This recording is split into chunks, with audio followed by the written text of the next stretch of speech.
नमस्कार साथियों। आज हम एमपीपीएससी मेंस में जो प्रीवियस ईयर के क्वेश्चन हैं उनको जो देखने की एक सीरीज के रूप में चल रहे हैं। इसमें एक ऊर्जा जो टॉपिक है उसके एक प्रश्न को उठाया है। इस प्रश्न को देखेंगे तो ये बहुत ही रिलेवेंस प्रश्न है। ये पहले 1991 में, 2005 में और 2000 में एक ही प्रकार के एक ही प्रवृत्ति के प्रश्न आ चुका है और इसको आने की बहुत ज़्यादा संभावना 2019 और 21 दोनों में ही बनी हुई है। तो प्रश्न क्या है, प्रश्न की मांग क्या है और उत्तर में क्या लिखा जाना चाहिए, इसको समझने का प्रयास करते हैं। तो प्रश्न देखें तो वो प्रश्न क्या था कि गैर परंपरागत ऊर्जा स्रोतों के बारे में संक्षिप्त टिप्पणी कीजिए। मध्य प्रदेश में इनके स्रोतों की विकास की स्थिति आपको दर्शाना, अर्थात मध्य प्रदेश के संदर्भ में कि जो ऊर्जा के गैर परंपरागत स्रोत है उनको आपको दर्शाना है। ये मैंने जो डिज़ाइन किया यहाँ पे, ये चाहे आप 50 शब्द हो 2021 वाले या 100 शब्द हो 2019 वाले, दोनों में आप इसका उत्तर कैसे लिख सकते हैं उसकी चर्चा की। देखिए, प्रश्न की भाषा थोड़ी बहुत चेंज होते हुए इसके अंदर जो डाटा दिया, जो फैक्ट दिया, जो प्रेजेंटेशन हम यूज़ कर रहे हैं उसके आधार पे ये प्रश्न आने की पूरी संभावना बनती है। आप देख रहे हैं कि ये 3 बार ये प्रश्न आ गया और ज़रूर ही आगे आने लायक एक महत्वपूर्ण प्रश्न हमें नज़र आता है। तो पहले हम यहाँ पे समझे कि ये है क्या।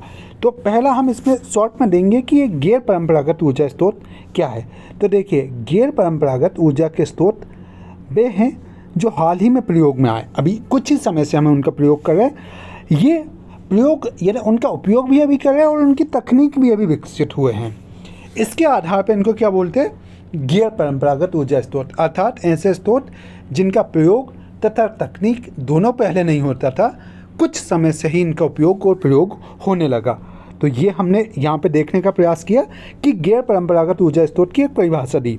सिंपल परिभाषा क्या की थी कि ऐसे स्रोत जो हाल ही में प्रयोग आए, चाहे वो तकनीक के स्तर पर देखें चाहे हम उनके उपयोग के स्तर पर देखें। इनके उदाहरण अगर हम जानें तो इनके उदाहरण में सौर ऊर्जा, पवन ऊर्जा, ज्वालीय ऊर्जा, भूतापी ऊर्जा, बायोमास ऊर्जा आदि इसमें आते हैं। तो ये एक इंट्रोडक्शन में हमने दिया, जैसे कि मैं बार बार चर्चा कर रहा हूँ, 5 मार्कर के उत्तर में एक छोटा सा इंट्रोडक्शन होना चाहिए 1 से 1.5 लाइन में। तो आप ये देखेंगे, ये 1 से 1.5 लाइन में इंट्रोडक्शन प्लस उसके उदाहरण को हमने देने का प्रयास किया। अब हमारे पास क्या था, मध्य प्रदेश में इनकी स्थिति, संभावनाओं, विकास के स्तर को दर्शाना है। मध्य प्रदेश में क्या इनकी वर्तमान में उत्पादन हो रहा है, कितना हो रहा है, क्या संभावना, उसकी चर्चा हमको करना है। तो देखिए, इसके लिए हम यहाँ पे डाटा दे रहे हैं, इंडिया एनर्जी स्टैटिक्स रिपोर्ट 2021। प्रश्न पूछा गया 1991 में, 2005 में, 2000 में, लेकिन डाटा जो हम यहाँ पे यूज़ कर रहे हैं वो 2021 की इंडिया एनर्जी स्टैटिक्स रिपोर्ट का प्रयोग करें। और इस रिपोर्ट के अनुसार मध्य प्रदेश में इनकी क्या क्या संभावनाएं बताई गई, क्या क्या स्थिति है, वर्तमान में कितना उत्पादन कर रहा है, भविष्य में कितना उत्पादन करेंगे, उसकी चर्चा करते हैं। तो पहला सौर ऊर्जा, तो हमने क्या बताया, इंडिया एनर्जी स्टैटिक्स रिपोर्ट्स, और इस रिपोर्ट में मध्य प्रदेश में स्थिति की चर्चा की गई। तो क्या है, पहला देखें तो सौर ऊर्जा में देखते हैं। तो देखिए, सौर ऊर्जा, मध्य प्रदेश एक उष्ण कटिबंधीय जलवायु प्रदेश है। मध्य प्रदेश में उष्ण कटिबंध है, बहुत लंबे समय तक सूर्य का प्रकाश यहाँ पे आता है, तो मध्य प्रदेश में सौर ऊर्जा की असीम संभावना है। अगर मध्य प्रदेश में इस रिपोर्ट की माने, इंडिया एनर्जी स्टैटिक्स रिपोर्ट, तो ये बताती है कि 61,660 मेगावाट की मध्य प्रदेश में संभावना है। ये रिपोर्ट हमें बताती है। वर्तमान में कितना उत्पादन हो रहा है, तो वर्तमान में लगभग 2258 मेगावाट के आसपास उत्पादन हम कर रहे हैं, है ना। ये मध्य प्रदेश का हमने बताया कि मध्य प्रदेश में अभी हम सोलर एनर्जी से उतना उत्पादन कर रहे हैं और मध्य प्रदेश में संभावना है। तो मध्य प्रदेश में कितनी स्थिति है, मध्य प्रदेश में क्या संभावना, उसकी चर्चा यहाँ पे की। फिर हमने क्या देखा, पवन ऊर्जा। तो देखिए, पवन ऊर्जा की टोटल मध्य प्रदेश में संभावना 10,000 मेगावाट के आसपास बताई गई। अगर हम देखें तो मध्य प्रदेश वर्तमान में 2500 मेगावाट ऊर्जा उत्पादन, पवन ऊर्जा उत्पादन के साथ ही 5वें स्थान पे है और संभावना व्यापक है, क्योंकि मध्य प्रदेश सरकार ने पवन ऊर्जा परियोजना या पवन ऊर्जा नीति 2012 में लाई है। तो ये बात हमने देखी कि भाई पवन ऊर्जा में देश में 5वें स्थान पर, सौर ऊर्जा की व्यापक संभावना वाला है। सौर ऊर्जा की जितनी संभावना अभी तो उसका मात्र 5% ही हम उत्पादन कर पाए, बहुत व्यापक मध्य प्रदेश में संभावना है और ये बात इंडिया स्टैटिस्टिक्स रिपोर्ट हमसे कहती है। फिर अगर हम देखें तो लघु जल विद्युत परियोजना है, तो इनके बारे में बताया कि मध्य प्रदेश में लगभग 820 मेगावाट संभावना है।